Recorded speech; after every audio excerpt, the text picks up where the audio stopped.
All right, guys, welcome back to the channel. Rob here with Fly Fishing Journeys. And as you know, I do like to bring you guys some new information, some new products that we use and find effective on the river. And I want to bring to you guys the GHOSTech Strike Indicator. I'm here with the inventor and manufacturer, Steve Sunick. Steve, thanks for being on the channel. Thank you for having me, Rob. Appreciate it. So we're here at the Marlboro Show, and Steve has brought this to my attention. I've actually used this product in Wyoming. Before I get into my review, Steve, why don't you give us the overview of the product? Of course. So we're a 100% USA made indicator company. We use a screw-on fastener. It's lighter than any other product on the water, and pretty much when you cast this, cast naturally, hits the water, no splash, not splashing, not scaring any fish. The other innovative thing about our product is it's actually adaptable with different size air pucks. So the screw-on fastener can be changed with different buoyancies. You can add or remove parts as you need for different fishing conditions. Okay, guys. So, Tim Camisa had one of these. I like to call it the flower indicator. Yeah. Fairly lightweight. Why is it buoyant? First of all, Steve. So what it does is it uses these floating air pucks. It's got a 3-chamber air puck with a super lightweight plastic here that gets threaded on there. And the nice thing about our threaded system that's holding this buoyant material for you, the flower as you call it, is actually a screw-on fastener that can be added or removed, like I said before, just to change your buoyancy. We did that so that you can pretty much have just one pack of indicators in your pocket. You don't have to be searching through your pack looking for the right one, or go into the water and you don't have the right one at all and not have something that's super sensitive to be able to get those big fish that you're after. Yeah.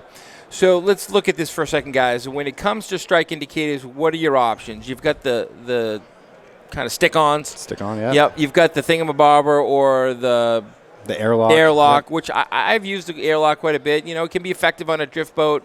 If you don't have spooky fish, it can be effective to fish with split shot and nymphs, and it holds up a lot of weight. The downside of a thingamabobber or an airlock would be the splashing. Of course, yeah. And it can be kind of that big bubbly look, and it can kind of intimidate some spooky fish just having this thing go by all the time.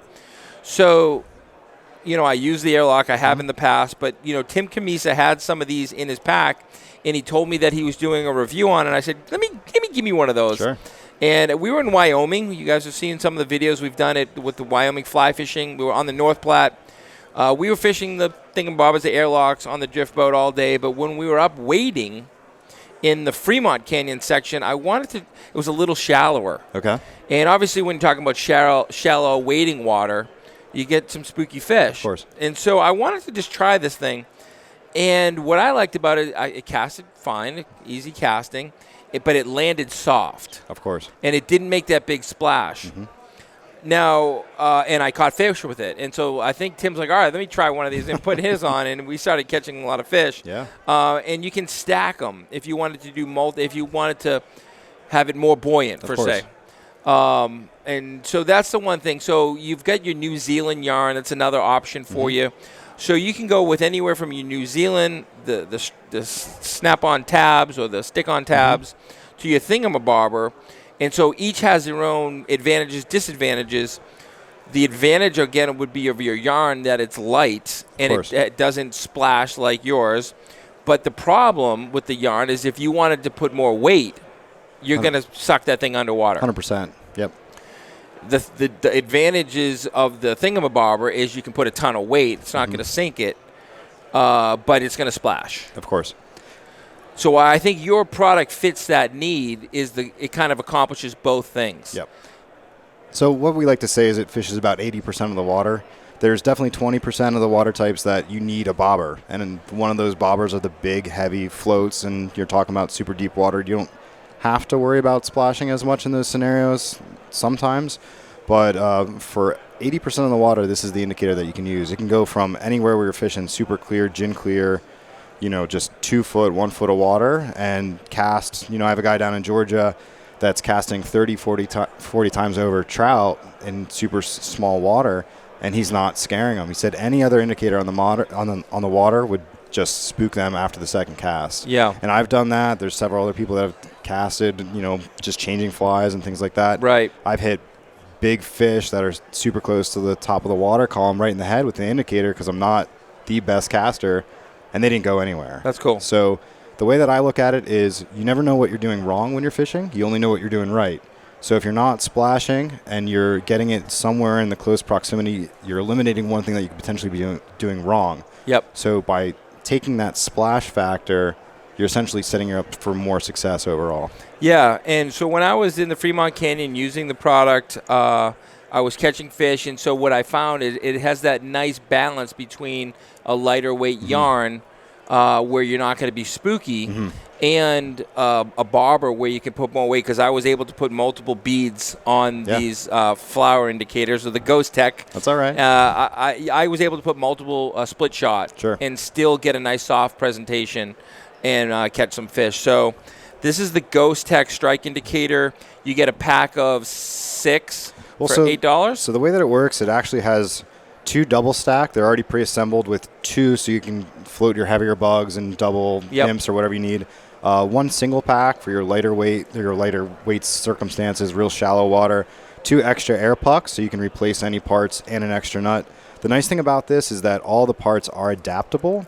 So if you have one that has just been worn out over time, or you've got a hook in it and popped it for some reason, even though they're super durable, you can cannibalize from one pack, like one actual indicator, to replace with the other one. The other part, too, is then they're landing color side up. Correct. So you see the pink, but the clear or the bubble side is down. Yep. So that you're not going to be spooking that fish, where you're still going to be able to get a color so you can see it, but the fish won't get that color. He'll just see a couple bubbles. Yeah, so it's actually weighted so that it normally lands with the color on top, like you're saying. The double stacks are colored on both sides. That was just for a manufacturing perspective for people that are fishing like 40, 50 feet from distance in some bigger water. The nice thing about these is, once again, you can change them. So you can just take the nut off in a secure location at home and then flop it over, and then it's going to be white on the bottom. The reason why we do it double side like that is not everyone has the most beautiful cast out there. And if you have a wonky cast, it will not land correctly. Yep. So the nice thing about it is when it does flip over like that, you still will effectively catch fish. There's no problems there. But a simple mend, which you should be doing as soon as your indicator hits the water anyway, a simple mend, a nice mend, will just flip it back over and it'll go the right way, and you're back in business. And you could actually put like little Sharpie lines on this, and this thing will go down straight. And you can actually see it twist when you get that strike. Sometimes if it doesn't go under, you might just get that slight twist of a soft take, and you set the hook and you've got a fish. So I think it helps with your strikes as well. Yeah. That's definitely the nice thing about the design of the shape. We use the 3-chamber system. You know, if one chamber goes for whatever reason, you still have floating on the other 2. Right. And the nice thing about the triangular design of it is it can just do that 1/8 of an inch of turn, and especially now in the winter when it's super, the fish are delicate and they're not really taking, they're just holding in their mouth. That's when it's actually going to just turn on you like that. So will you gink it as well? I'm sorry? You throw gink on that? Would you? You don't need to. You don't need to, right. That's the nice thing about it versus yarn. And that's how this whole thing came to be anyway. I've been fishing since I was a little kid, but never fly fished until 4 years ago. And, of course, I grabbed the normal things on the market but didn't have anyone to teach me. The bigger indicators, all the way down to the foam, were splashing and scaring fish. And I said, no way, that's not good. I know what I need to do to catch fish, but I can't physically do it because I don't know how to efficiently cast. Right. So the next thing I did was I bought yarn indicators, but no one taught me that you had to dress them up to make them float. So it's first drift, they're sinking, and I'm like, this is no good. Right. So the way that it came about was I was fishing. I saw bubbles floating down the water. I said, let's find a way to put bubbles on your line so that it can blend into the seam. They can't see it, and lightweight enough that it's not splashing. And when you look at these underwater with the clear side facing down, looks like bubbles. It's super like bubbles. The white ones blend in right with the foam line too, so you should grab white and some other color just so you can differentiate.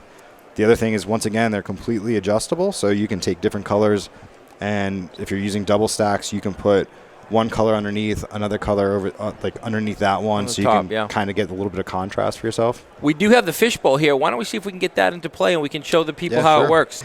All right, so Steve's going to give us a demonstration of the GHOSTech. Yep. So one thing just to keep in mind when you're casting here, they're going to fly like this because your energy in your line is going to pull them through the air. So that's your profile on a double stack. That's your profile on a single stack. Super no air resistance while you're casting. And then when they hit the water, there's nothing to them. It's just like a flower hitting the water. I think it's a great nickname for it. Maybe the flower indicator. Maybe I'll do a flower 60s style one day. That'd be cool. Just for Rob, to make Fly it nice. Fishing Journeys product? Sure, why not? So that's a double stack there. That's a single stack. It doesn't really matter how many stacks you're going on there. They all land softly. Most folks will say that their nymphs are landing with more splash than our product, which is amazing to hear. Yeah. It's just one of those things. And you can do single, double, quadruple. Yeah. You can keep stacking these things up. I go out with my buddies in Erie every season, and that Erie water is where it can be super high one day and then super, super low gin clear the next day. So it's just nice to have something that you can stack up and do 3 or 4 pucks on one of our fastening systems, and it will actually hold like a big bead-headed streamer with some extra split shot under that, and then go to a nymph the next day. No problem. All right, guys. Steve, thanks for being on the vlog. Yeah, thank you. And you guys can find out more about these at GHOSTechSI.com. Yep, that's correct. And what is the cost? They're $7.99 online, and if you buy 4 or more packs, you get free shipping on me. 4 or more packs, and Steve's going to cover the shipping. So, guys, check them out. We're going to be using them. I'm not going to say I'm never going to use a thingamabobber ever again, but sometimes you're on a drift boat. That's what the guide has, but I'm going to have them in my pack. We're going to put them to good use, and I think you guys should do the same. So check out GHOSTechSI.com. Steve, thanks. All right, thank you.